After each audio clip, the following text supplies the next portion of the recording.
साल था 2087। टीवी पर स्पेशल सरकारी ब्रॉडकास्ट दिखाया जा रहा था।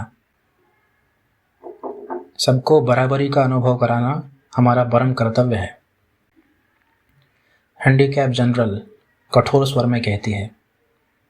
जब कोई तेज दौड़ता है, कोई ज़्यादा अच्छा सोचता है या कोई दूसरों से सुंदर दिखता है, तभी असमानता जन्म लेती है और असमानता से जलन, हिंसा, युद्ध और दुख शुरू होते हैं। अगर हर व्यक्ति को बराबरी से बोझ बांटा जाए तो कोई किसी से ऊपर नहीं होगा और तभी सच्ची शांति समाज में स्थापित होगी। यही कारण है कि हम सब पर बोझ डालते हैं। ताकतवर पर वजन, बुद्धिमान के कानों में शोर और सुंदर के चेहरे पर नकाब। यही है न्याय और यही है बराबरी। और अंततः हर कोई बराबर हो गया था। लोग सिर्फ भगवान और कानून के सामने ही बराबर नहीं थे, वे हर मायने में बराबर थे। कोई भी किसी से ज़्यादा बुद्धिमान नहीं था, कोई किसी और से ज़्यादा सुंदर नहीं था, कोई किसी और से तेज या ताकतवर भी नहीं था। यह सारी बराबरी संविधान के 211वें, 212वें और 213वें संशोधन और संयुक्त राज्य के हैंडीकैप जनरल विभाग के सतत पहरे की देन थी। लेकिन जीवन में कुछ चीज़ें अब भी ठीक नहीं थी। उदाहरण के लिए अप्रैल का महीना, जो अब भी लोगों को पागल करता था, क्योंकि वह अब वसंत ऋतु जैसा लगता ही नहीं था। और इसी नम चिपचिपे महीने में हैंडीकैप एजेंट्स ने जॉर्ज और हेजल बर्जरॉन के 14 वर्षीय बेटे हैरिसन बर्जरॉन को उठा लिया था। यह दुखद था, बिल्कुल, लेकिन जॉर्ज और हेजल ज़्यादा देर तक इस बारे में सोच भी नहीं सके। हेजल की बुद्धि पूरी तरह एवरेज थी, मतलब वह किसी भी बात पर बहुत देर तक सोच नहीं सकती थी, और जॉर्ज की बुद्धि एवरेज से कई अधिक थी। इसलिए उसके कान में एक छोटा सा मानसिक बाधा रेडियो लगा हुआ था। कानून के अनुसार उसे हर समय ये रेडियो पहनना अनिवार्य था। वह सरकार के एक ट्रांसमीटर से जुड़ा हुआ था। हर 20 सेकंड में कोई ना कोई तेज कर्कश आवाज़ उस ट्रांसमीटर से आती थी और जॉर्ज के कानों में गूंजती थी, ताकि जॉर्ज जैसे लोग अपनी बुद्धि का अनुचित लाभ न उठा सके। जॉर्ज और हेजल टेलीविज़न देख रहे थे। हेजल के गालों पर आंसू थे, लेकिन वह यह भूल चुकी थी कि वह क्यों रो रही है। टीवी स्क्रीन पर बैले डांसर्स दिखाए जा रहे थे। तभी जॉर्ज के सिर में एक बजर की आवाज़ गूंजी। उसके विचार घबराकर भाग गए, जैसे सायरन बजने पर चोर भाग जाए। वो डांस बड़ा सुंदर था जो उन्होंने किया अभी, हेजल ने कहा। हाँ, जॉर्ज ने कहा। मैंने कहा डांस अच्छा था, हेजल ने दोहराया। हाँ, जॉर्ज ने कहा।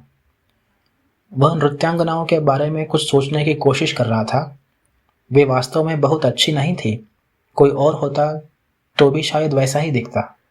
उनके शरीर पर वजनदार बेल्टें और बर्ड शॉट यानी कि वजन से भरे हुए थैले थे, और उनके चेहरे पर मुखौटे लगे हुए थे, ताकि कोई भी उनकी स्वाभाविक सुंदरता या सहजता देखकर खुद को हीन न समझ ले। जॉर्ज के मन में एक हल्का सा ख्याल आया, शायद नर्तिकाओं को इस तरह बाधित नहीं किया जाना चाहिए। लेकिन तभी एक कर्कश आवाज़ उसके कान में गूंजी और विचार बिखर गए। जॉर्ज ने सहसा आंखें भींच ली। 8 में से 2 नर्तिकाओं ने भी वैसे ही तड़प कर प्रतिक्रिया दी। हेजल ने यह देखा, उसके पास कोई मानसिक बाधा नहीं थी, इसलिए उसने जॉर्ज से पूछा, अब के बार क्या आवाज़ आई? लग रहा था जैसे किसी ने दूध की बोतल पर हथौड़ा मार दिया हो। जॉर्ज ने कहा। मुझे लगता है ये थोड़ी दिलचस्प सी चीज़ होगी, हेजल ने थोड़ी ईर्ष्या से कहा। हर बार कोई नई आवाज़, कितनी कल्पनाशीलता है इसमें। जॉर्ज ने सिर्फ इतना कहा। अगर मैं हैंडीकैप जनरल होती, जानते हो मैं क्या करती? हेजल ने कहा। सच कहे तो हेजल की शक्ल हैंडीकैप जनरल डायना मून ग्लैम्पर्स से काफ़ी मिलती भी थी। अगर मैं डायना मून ग्लैम्पर्स होती, हेजल ने कहा, तो रविवार को सिर्फ घंटियाँ बजाती, धार्मिक सम्मान में, बस घंटियाँ। अगर सिर्फ घंटियाँ बजती तो शायद मैं सोच पाता, जॉर्ज ने कहा। खैर, उन्हें ज़ोर से बजवा देती, हेजल ने कहा। मुझे लगता है मैं अच्छी हैंडीकैप जनरल बनती, बाकी किसी की भी तरह, जॉर्ज ने कहा। कौन होगा मुझसे बेहतर जानने वाला कि बराबरी की महानता क्या होती है, हेजल ने कहा। बिल्कुल, जॉर्ज ने कहा। वह अपने असामान्य बेटे हैरिसन, जो अब जेल में था, उसके बारे में सोचने लगा, लेकिन तभी एक 21 बंदूकों वाली सलामी जैसी तेज आवाज़ उसके सिर में गूंजी और वह विचार वहीं टूट गया। हाय राम, हेजल बोली, यह तो ज़बरदस्त थी, है ना? वो आवाज़ इतनी तीव्र थी कि जॉर्ज का चेहरा सफ़ेद पड़ गया। वह कांपने लगा और उसकी लाल आंखों की कोरों पर आंसू ठहर गए। 8 नर्तिकाओं में से 2 स्टूडियो के फर्श पर गिर पड़ी और अपना सिर पकड़कर बैठ गई। अचानक तुम इतने थके थके क्यों लग रहे हो, हेजल ने कहा। सोफे पर थोड़ा लेट जाओ ना, ताकि अपना हैंडीकैप वाला बैग पीछे तकिए पर रख सको। वह जॉर्ज के गर्दन में बंद, तालों से बंधे कैनवास बैग की बात कर रही थी, जिसमें 47 पाउंड बर्ड शॉट यानी शीशे की गोलियां वजन के लिए भरी हुई थी। चलो ना, थोड़ा ही बैग ढीला कर लेते हैं, हेजल ने कहा। मुझे परवाह नहीं अगर तुम कुछ देर के लिए मेरे बराबर ना रहो। जॉर्ज ने बैग को हाथ में तोला।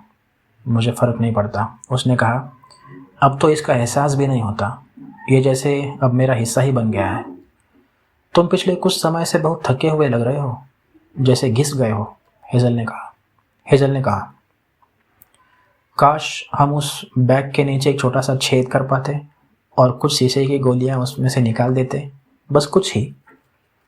हर गोली निकालने पर 2 साल की जेल और $2000 का जुर्माना है, जॉर्ज ने कहा। मुझे तो यह सौदा बुरा नहीं लगता।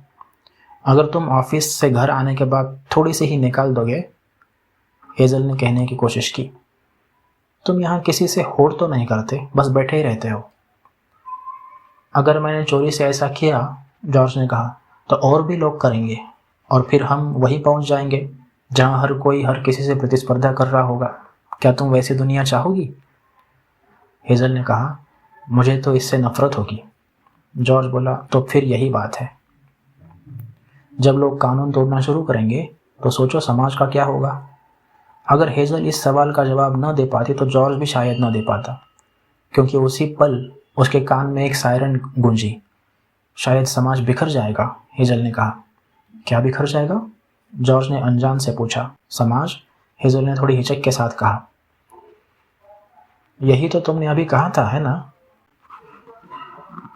जॉर्ज बोला, कौन जाने। तभी टीवी कार्यक्रम को अचानक एक समाचार बुलेटिन ने बीच में रोक दिया।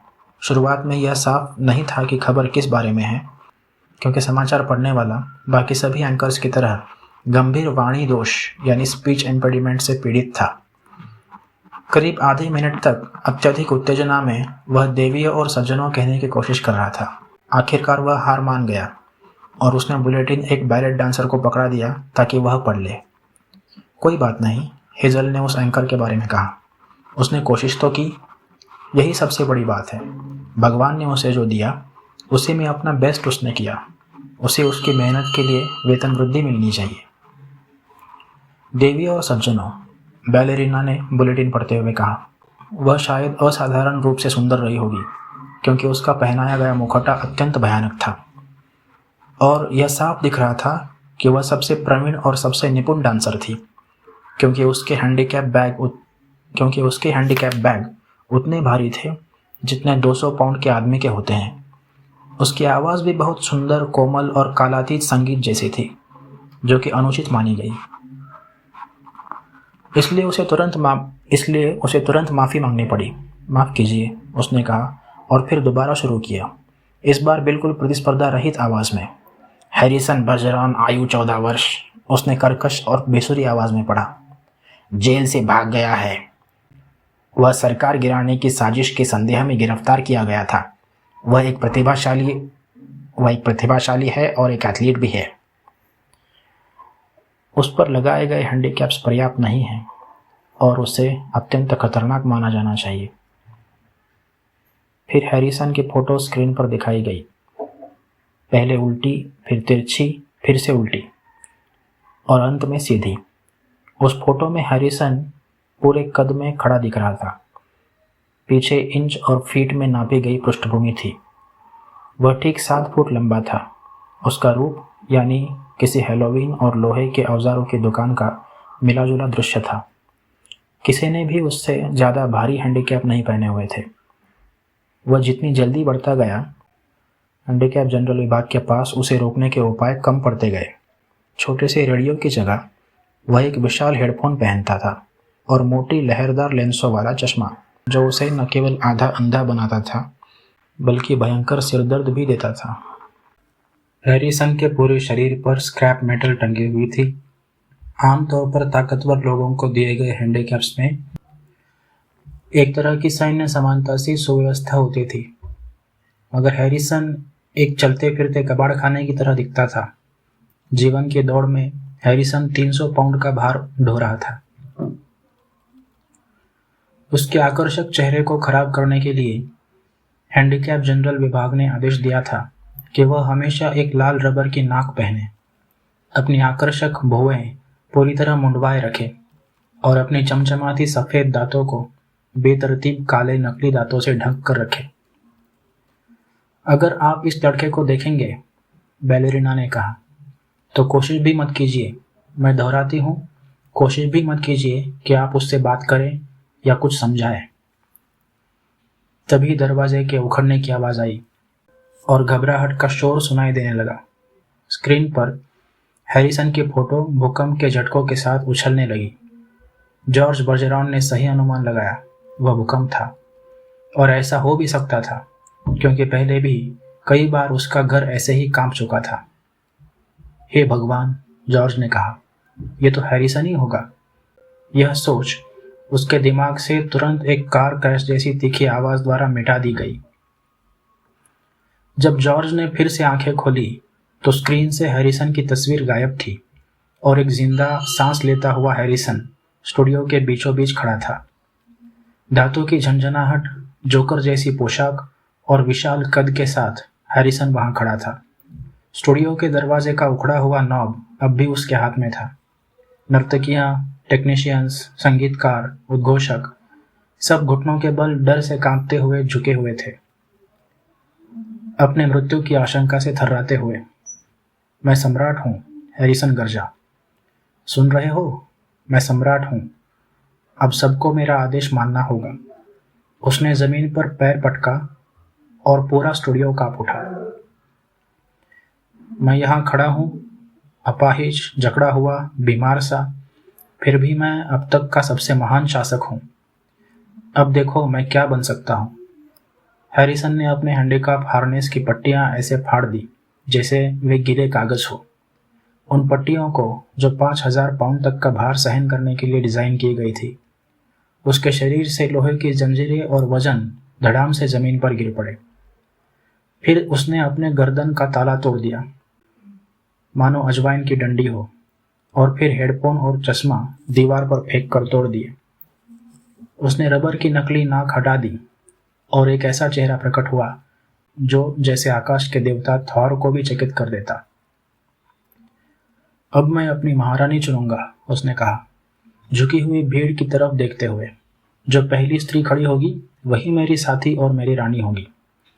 एक क्षण बीता, फिर एक बैलेरिना होले से खड़ी हुई, एक कांपते हुए विलो वृक्ष की तरह। हैरिसन ने उसके कान से मानसिक बाधा डिवाइस हटाया और फिर बड़ी कोमलता से उसके शारीरिक हैंडीकैप्स खोल दिए। अंत में उसने उसका मुखौटा उतार दिया। वह स्त्री इतनी सुंदर थी कि उसकी सुंदरता देखना लगभग चौंका देने वाला अनुभव था। अब हैरिसन ने उसका हाथ पकड़ के कहा, हम लोगों को दिखाएंगे कि नृत्य क्या होता है। संगीत शुरू हो, उसने आदेश दिया। संगीतकार हड़बड़ाकर अपनी सीटों पर लौटे। हैरिसन ने उनके हैंडीकैप्स भी उतार दिए। अपना बेस्ट धुन बजाओ, उसने कहा, और मैं तुम्हें बैरन, ड्यूक और अर्ल बना दूंगा। संगीत शुरू हुआ। शुरुआत में वह सामान्य, सस्ता, बनावटी और बेसुरा संगीत बजा रहे थे। हैरिसन ने 2 संगीतकारों को उठा लिया, उन्हें बेटन की तरह हवा में घुमाया जैसे वह बता रहा हो कि संगीत कैसे होना चाहिए। फिर उन्हें उनकी कुर्सियों पर पुनः पटक दिया। अब संगीत बेहद सुंदर और सजीव हो गया था। हैरिसन और उसकी रानी कुछ देर बस संगीत को सुनते रहे, गंभीरता से, जैसे उनके दिलों की धड़कनें संगीत के साथ तालमेल में आ रही थी। वे अपने पैरों के अगले हिस्सों पर आ गए। हैरिसन ने अपनी बड़ी हथेलियां रानी की पतली कमर पर रख दी उसे यह एहसास दिलाते हुए कि वह अब भारहीन होने वाली है, और फिर आनंद और सुंदरता के विस्फोट के साथ वे हवा में कूद पड़े। अब सिर्फ देश के कानून नहीं, बल्कि वह मानव गुरुत्वाकर्षण और गति के नियम भी तोड़ रहे थे। वे घूमे, नाचे, झूमे, उछले, जैसे चांद पर हिरण उछलते हो। स्टूडियो की छत 30 फीट ऊंची थी, मगर हर छलांग उन्हें उसके करीब और करीब ले जा रही थी। अंत में, जैसे उन्हें छत को चूमना ही था, उन्होंने चूमा। प्रेम और अपनी धुन से गुरुत्व को निष्क्रिय करते हुए वे छत से कुछ इंच नीचे हवा में स्थिर हो गए, और उन्होंने एक लंबे गहरे चुंबन में एक दूसरे को बांध लिया। तभी Diana Moon Glampers handicap general studio में दाखिल हुई, 2 नली वाली 10 गेज की शॉटगन लेकर। उसने 2 बार गोली चलाई, और सम्राट और रानी जमीन पर गिरने से पहले मर चुके थे। डायना ने फिर से बंदूक में गोलियां भरी और संगीतकारों पर तानते हुए कहा, 10 सेकंड में अपने हैंडीकैप्स वापस पहन लो। बर्जरॉन परिवार का टीवी उसी क्षण जल गया। हेजल मुड़ी, टीवी बंद होने पर कुछ कहने को, मगर जॉर्ज तो बियर लेने रसोई में गया हुआ था। जॉर्ज वापस आया, हाथ में बियर का कैन लिए। तभी एक हैंडीकैप सिग्नल उसके दिमाग में गूंज रहा था, और वह थोड़ी देर के लिए काम गया, फिर बैठ गया। तुम रोई हो? उसने हेजल से पूछा। हाँ, हेजल ने कहा। किस बारे में? उसने पूछा। याद नहीं, हेजल ने कहा। टीवी पर कुछ बहुत दुखद हुआ था। क्या था? उसने पूछा। सब कुछ मेरे दिमाग में उलझा हुआ सा है, हेजल ने कहा। दुख की बातें भूल जाओ, जॉर्ज ने कहा। मैं हमेशा भूल जाती हूँ, हेजल ने कहा। शाबाश मेरी लड़की, जॉर्ज ने कहा। फिर उसके सिर में गन फायर की आवाज़ गूंजी। वह फिर से तड़प गया। ओह, ये तो ज़बरदस्त था, हेजल ने कहा। बिल्कुल, जॉर्ज ने कहा। ओह हाँ, मैं कह रही थी यह शो अच्छा था जो अभी दिखाया गया, हेजल ने फिर दोहराया।